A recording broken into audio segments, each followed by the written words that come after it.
cavolo, io non capisco come fa un siciliano a votare Cuffaro, cioè per me è veramente incomprensibile. Calenda a Catania incontri simpatizzanti di Azione, accompagnato dal parlamentare Giuseppe Castiglione, proprio da Catania in tema di alleanze, chiude il capitolo Renzi. Una cosa fondamentale nella politica, e l'ho imparato a mie spese, che devi avere sì programmi vicini se non proprio comuni, ma devi anche avere un modo di comportarti che sia ispirato agli stessi principi etici. Un centro quindi allargato a chi? Ma io non penso che l'Italia abbia bisogno di un centro, nel senso, centro in Italia nella Seconda Repubblica è stato Miellea un po' da un lato, un po' dall'altro.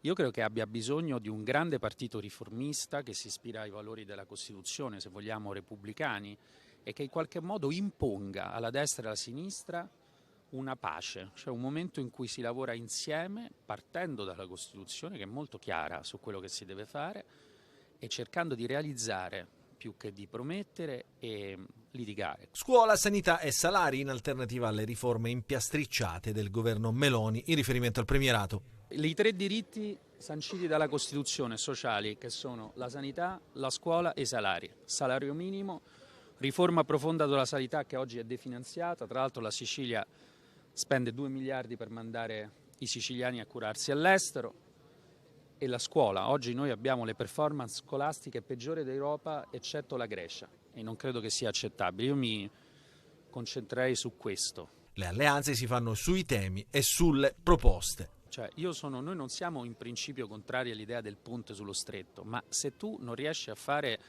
le rotaie o a rimettere a posto le strade, dico fai prima quello. Lo spettacolo di una maggioranza che litiga sugli amministratori, cioè sui manager della sanità perché se li deve spartire, è uno spettacolo indegno. Annullamento con effetto immediato è la richiesta del segretario regionale del PD Anthony Barbagallo sul concorso per i forestali della Sicilia. Per il portavoce dei Dem bisogna invalidare la prova e nominare una nuova commissione d'esame composta da membri al di sopra di ogni sospetto. Tutto questo dopo la bufera che si è scatenata sul concorso, a cui hanno partecipato 20.000 candidati per appena 46 posti di agente a tempo indeterminato. In questi giorni starebbe circolando una graduatoria informale che vedrebbe in testa Alessio Salerno, figlio dell'ex dirigente generale del corpo. Pare che sia stato proprio il padre a scegliere i componenti della commissione. Il candidato avrebbe risposto correttamente a tutti e 60 quesiti. Il capogruppo PD all'Ars Catanzaro annuncia che sarà presentata un'interrogazione parlamentare per chiedere chiarimenti. Intanto l'assessore regionale al territorio e ambiente Pagana ha chiesto una verifica per accertare come si sia arrivati alla divulgazione della graduatoria. Prevenire la mortalità e ridurre il rischio di complicanze gravi e di ricovero ospedaliero in persone fragili. È l'obiettivo dell'ASP di Catania, che ha dato il via al piano di vaccinazione anti-influenzale 2023-2024. La campagna, coordinata sul territorio provinciale dal Dipartimento di Prevenzione e dall'Unità Operativa Complessa Epidemiologica dell'ASP di Catania, si concluderà il 29 febbraio 2024.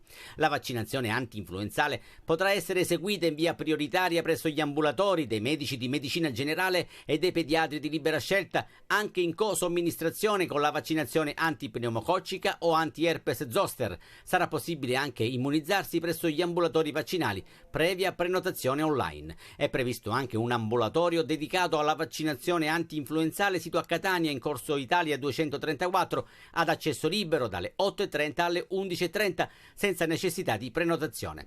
Per ciò che riguarda la vaccinazione anti-Covid, la dose di richiamo è raccomandata a distanza di 6 mesi, riducibili a 3 in caso di rischio aumentato dall'ultima dose di vaccino anti-Covid ricevuta o dall'ultima infezione. Confermata anche l'offerta gratuita, anche eventualmente in co-somministrazione con il vaccino anti-influenzale, della vaccinazione contro l'herpes zoster.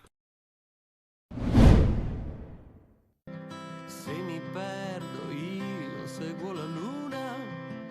Un video girato con un piano sequenza dall'inizio alla fine che riporta Luca Madonia nei luoghi dell'infanzia, alla casa dei genitori, dove è cresciuto, si è formato e dove provava con i De Novo nel classico garage di famiglia. Io in quel salotto, diciamo, dove passo, mi siedo poi sul divano a suonare la chitarra, avevo 8 anni e sentivo, mi ricordo, Bandiera Gialla, che era un programma di Arbor e Boncompagni. Ho iniziato ad amare i Beatles, ho iniziato ad amare la musica. La mia ombra, nuovo singolo estratto dall'album Stiamo tutti ben calmi, è una canzone triste ma al tempo stesso positiva. Si può sempre uscire dalle tenebre se uno crede nella vita. Ci sono dei momenti di tristezza, di pensieri che a volte ti schiacciano, succede a tutti. Mi sembrava giusto approfondire questo tema. Poi da un discorso personale ai nostri giorni si può chiaramente estendere a tutte le cose orrende che stanno succedendo intorno, e ancora di più dico che la vita è nostra, ci appartiene, dobbiamo amarla, dobbiamo rispettarla. 40 anni di carriera in cui non hai mai lasciato del tutto Catania, ma adesso che città vedi? Forse ha perso un po' la sua identità, si è un po' omologata, vedo più individualismo, vedo sì, grande vita, grande movida, però noi vecchiacci di quel periodo, quando ancora non c'era internet, eravamo più carbonari sicuramente, ma anche più curiosi. Il tempo passa e Il video è stato girato dal regista catanese pluripremiato Daniele Gangemi. ti cambia gentilmente se ci stai. Ormai non vivo più, ormai son solo la mia ombra. Che è successo allora? Hanno mandato a casa tutti quanti. Hanno fatto bene, anche i giocatori devono mandare a casa. E chi resta? Devono cambiare tutti. Tabiani il primo gli doveva pagare una nota ora da tempo, perché il suo gioco a Catania non funziona. Poi, Secondo me ci vorrebbe un allenatore con le palle, Maran o Oliverani, o addirittura Lucarelli gli ha dato via dalla Ternana. Allenatore, tocca lui, il cliente di me è allenatore. e perché hanno mandato?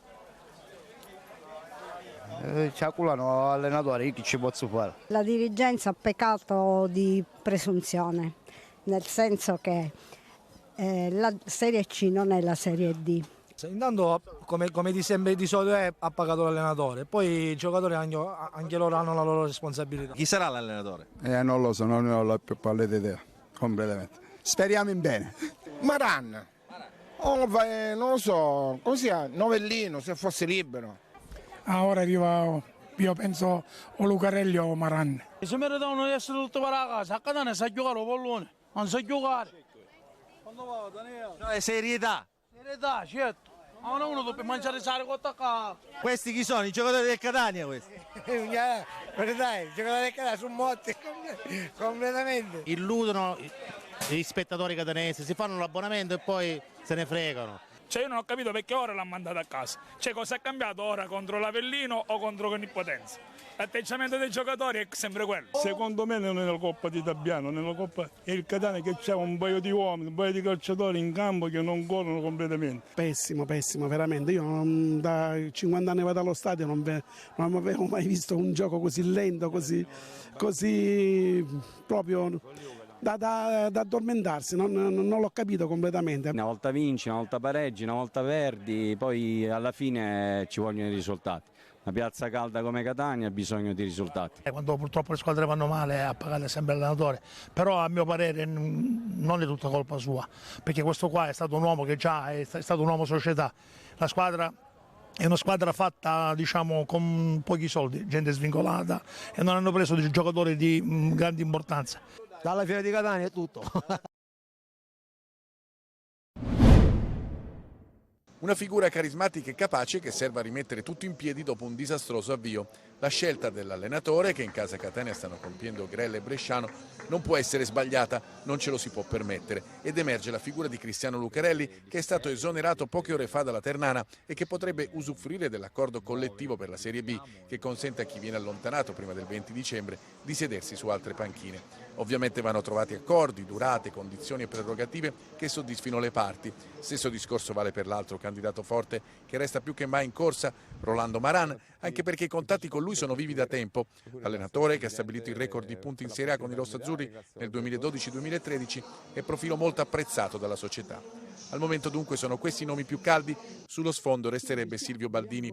Una corsa che il Catania è chiamato a fare e che riguarderà anche il ruolo del nuovo Dieste, fra le ipotesi circola il nome di Faggiano, una corsa diventata prerogativa primaria dopo il terremoto di domenica, con l'esonero di Tabiani e con l'ex DS Laneri sollevato dall'incarico. Intanto la squadra, dopo la sconfitta di Potenza, ha ripreso gli allenamenti in vista della partita di mercoledì in Coppa Italia con il Picerno.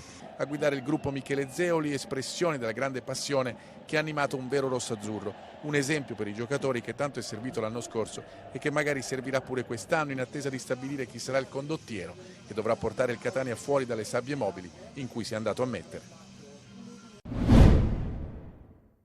La sconfitta contro il Benevento certifica la prima crisi del Messina di Modica, che negli ultimi 4 incontri ha ottenuto un solo punto, il pareggio di Crotone. Il KO con la vice capolista si aggiunge a quelli contro Brindisi e Taranto. Primo tempo equilibrato con qualche buona azione di un Messina comunque impreciso. Dalla parte opposta la traversa colpita da Ferrante prima del riposo. La svolta matura dalla panchina d'inizio ripresa, quando il tecnico dei campani Matteo Andreoletti mostra coraggio nel sostituire proprio Ferrante, l'unico a rendersi pericoloso con Alessandro Marotta, che fa venire il mal di testa a Manetta e compagni e spacca la partita. Marotta, al rientro dopo 3 turni di squalifica, sfiora 2 volte il vantaggio che si concretizza al 6° minuto sull'angolo di Ciano per il colpo di testa vincente di Improta, perso in marcatura d'aggiunta.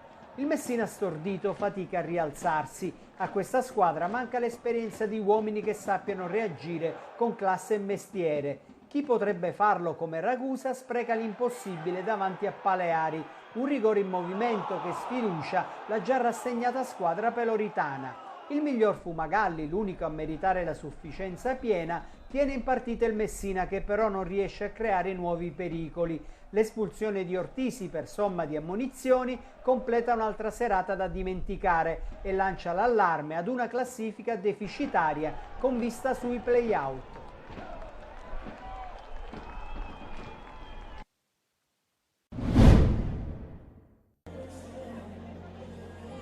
Troppo Piacenza per la Saturnia Farmitalia, che perde 3-0 ma con l'onore delle armi, specie nel secondo set, che si trascina fino al 33-31 con colpi di scena e colpi di alta classe che strappano gli applausi del pubblico emiliano. Un parziale giocato a viso aperto che, se vinto, avrebbe potuto raddrizzare le sorti della gara mettendo pressione alla capolista della Super League, che invece, aggiudicandoselo, si è trovata la strada in discesa e con il morale a quel punto a 1000.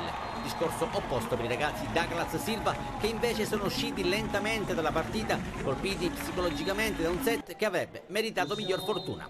Addirittura 6 i set point per la Saturnia, ma lo stato di grazia di Gironi annulla e ribalta tutto e permette a Sousa di chiudere sul 33-31. La terza frazione si trascina in equilibrio fino a quando Lucarelli mette a terra la palla del 13-10 e quindi dell'allungo definitivo. Silva capisce la situazione e chiama il time out, ma al rientro in campo Piacenza continua a macinare punti, lasciando poco margine alla reazione dei castellesi. Il terzo set finisce come il primo, 25-17, con la consapevolezza che un pizzico di esperienza in più avrebbe portato in dote punti decisivi. Alla fine resta l'amarezza per una sconfitta che forse servirà per il futuro. Ne prende atto il coach Douglas Silva. Non abbiamo avuto la pazienza e la determinazione di chiudere a nostro favore il secondo set, ha detto Silva. Per questo dobbiamo ancora lavorare. Dobbiamo cercare di rischiare un po' di più ed essere più precisi nei momenti importanti. E domenica si torna al Pala Catania, avversario il Verona Volley.